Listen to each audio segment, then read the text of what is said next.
उत्तर प्रदेश में महंत आदित्यनाथ योगी की प्रचुर बहुमत की सरकार के 100 दिन पूरे हो गए। ये उनकी सेकंड इनिंग के 100 दिन है। जाहिर है उत्साह है और अपनी उपलब्धियों का बखान किया जा रहा है कि इतने में से हमने इतने पूरे कर दिए और हमारा लक्ष्य इतना था, हमने ये प्राप्त कर लिया।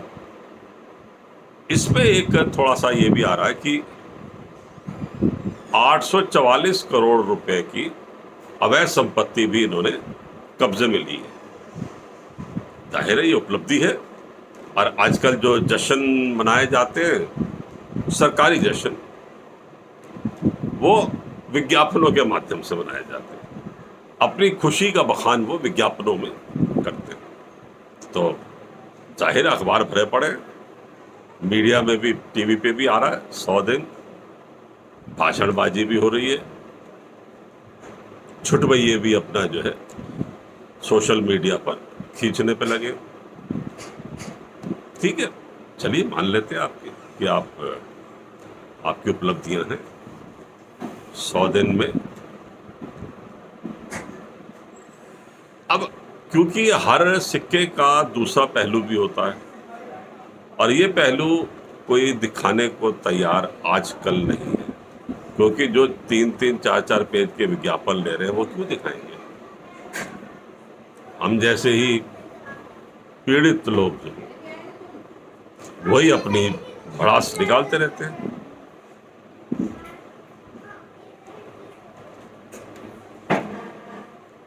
जो विभाजन विभीषिका पीड़ित है उनके मामले में ये सरकार भी 2.5 कोस तक नहीं चली।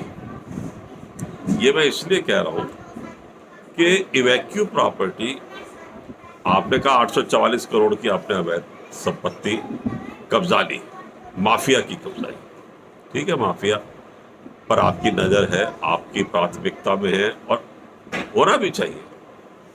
लेकिन उस माफिया का क्या जो अरबों रुपए की इवैक्यू प्रॉपर्टी पर कब्जा किए हुए हैं, उस पर तो आपकी नजर नहीं पड़ रही।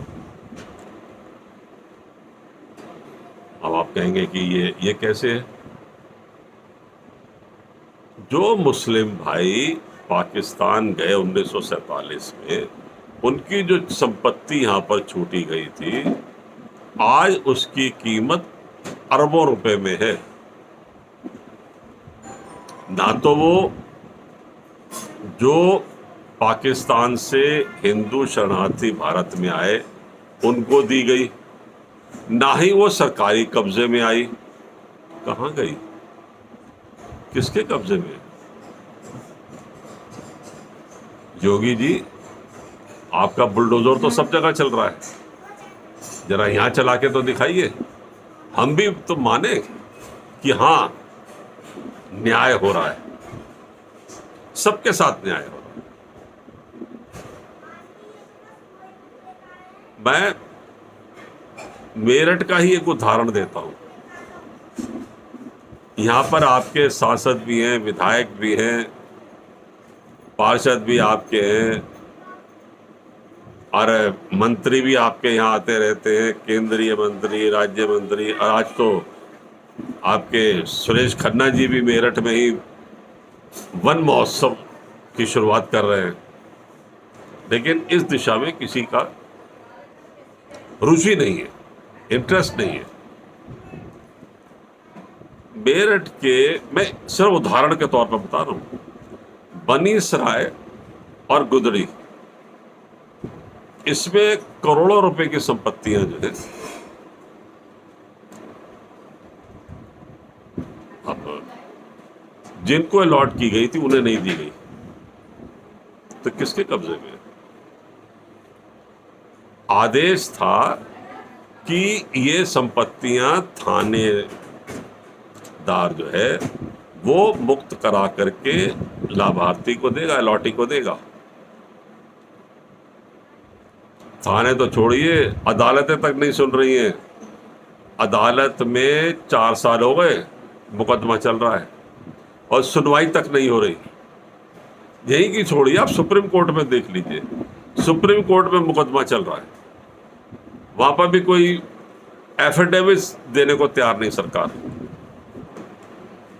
पंजाब में सैकड़ों case Punjab and Haryana high court में चल रहे हैं। हरियाणा में लोग बात तरस रहे हैं, कोई सुनने को तैयार नहीं है। तो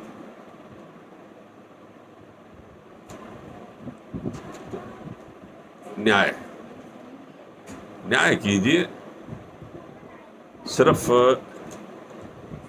इतना भरा हुआ गिलास मत दिखाइए, इतना खाली है उसे भरने का प्लीज प्रयास कीजिए।